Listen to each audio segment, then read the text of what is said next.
Hello student, मैं गोपी Sahu sir आप सबको मैं अर्थशास्त्र का अध्ययन करवाऊंगा। तो चलिए सबसे पहले फर्स्ट चैप्टर में हम देखते हैं अर्थशास्त्र एक प्रस्तावना। तो सबसे पहली प्रश्न आती है कि अर्थशास्त्र है क्या। तो सामान्य अगर शब्दों में हम कहें कि अर्थशास्त्र परिवार के मुखिया के सम्मुख अपनी सीमित आय से परिवार की असंख्य आवश्यकताओं की संतुष्टि के प्रबंधन की समस्या आती है। अतः प्रबंध में अर्थशास्त्र को घर, परिवार और प्रबंध के सिद्धांतों के विज्ञान के रूप में परिभाषित किया जाता है। देखिएगा, परिवार में प्रत्येक जो मुखिया होते हैं वो मुखिया अपनी आय और वेतन के अनुसार अपने आय को विभिन्न मदों में विभक्त करते हैं, चाहे शिक्षा हो, चिकित्सा हो या फिर स्वास्थ्य हो, और उनमें बचत की भी प्रधानता होती है।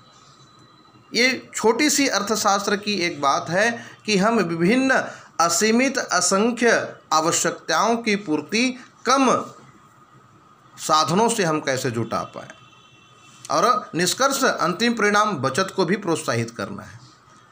इसके लिए प्राच्य भारतीय अर्थचिंतक कौटिल्य भी हैं। कौटिल्य के अनुसार कहते हैं कि मनुष्य की आजीविका के अर्थ के नाम से पुकारते हैं, और मनुष्य द्वारा अपनी उपयोग में लाई जा रही भूमि को भी अर्थ नाम से ही संबोधित करते हैं। ऐसी भूमि को ग्रहण करने और उसकी सुरक्षा करने वाले साधनों का विवेचन करने वाले शास्त्र को अर्थशास्त्र कहते हैं। यानी भूमि भी अर्थशास्त्र के परिसीमन में क्या हो जाती है, समाहित हो जाती है। और उन्होंने एक विशिष्ट बुक की रचना की है जिसका नाम है व्रत। और कौटिल्य का अर्थशास्त्र 15 अध्यायों में विभक्त है। पहला होता है व्रत और दूसरा है करारोपण। करारोपण के साथ साथ श्रम कल्याण, कृषि, दास प्रथा, व्यापार, औद्योगिक नीति, खानों का प्रबंध, सामाजिक सुरक्षा। इस तरह कौटिल्य ने प्राच्य अर्थशास्त्र के 15 अध्यायों को विभक्त करते हुए उन्होंने अलग अलग रूप से उनको परिभाषित किया। वैसे अर्थशास्त्र में हम मुख्यतः 4 परिभाषाओं का अध्ययन करेंगे। पहला होगा धन संबंधी, जिनको परिभाषित किया है प्रोफेसर एडम स्मिथ ने। दूसरा है दुर्लभता संबंधी, जिनको परिभाषित किया है प्रोफेसर मार्शल ने, और दुर्लभता संबंधी प्रोफेसर रॉबिन्स ने, और मानव कल्याण संबंधी परिभाषा प्रोफेसर मार्शल ने, और विकास संबंधी परिभाषाएं और अन्य जो हमारे विद्वान हैं जैसे कि जेके मेहता, इन्होंने भी परिभाषित किया है। इस तरीके से अगर अर्थशास्त्र की परिभाषाओं का हम विभक्तिकरण करेंगे तो हम 4 वर्गों में बांटेंगे। धन संबंधी, दूसरा होगा कल्याण संबंधी, और तीसरा होगा दुर्लभता संबंधी, और चौथा होगा विकास संबंधी। और इन चारों का हम अलग अलग अंतर भी देखेंगे और चारों में आपस में समानताओं को भी रखते हुए चलेंगे। सबसे पहले आता है धन संबंधी परिभाषा।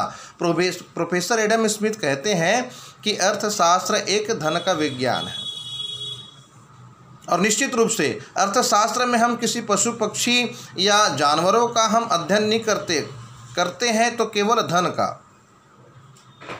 क्योंकि धन ही एक ऐसी चीज़ है जिससे प्रत्येक व्यक्ति का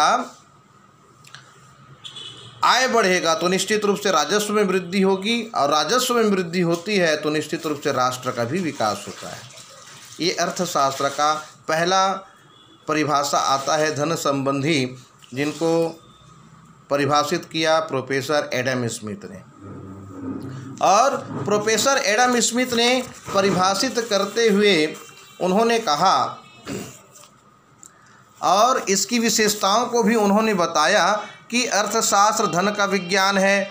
और वो कहते हैं कि अर्थशास्त्र में धन का अध्ययन राज्य के संबंध में किया जाता है। अर्थशास्त्र की विशेष सामग्री धन है, यह मनुष्य को गौण स्थान प्रदान करता है। इन परिभाषाओं में एक ऐसे आर्थिक मनुष्य की कल्पना की गई है जो स्वविहित की भावना से प्रेरित होकर आर्थिक क्रियाएं करता है। आर्थिक क्रिया यानी धन का एकत्रीकरण, और धन के एकत्रीकरण में केवल धन को ही केंद्र माना गया है, प्रोफेसर एडम स्मिथ ने।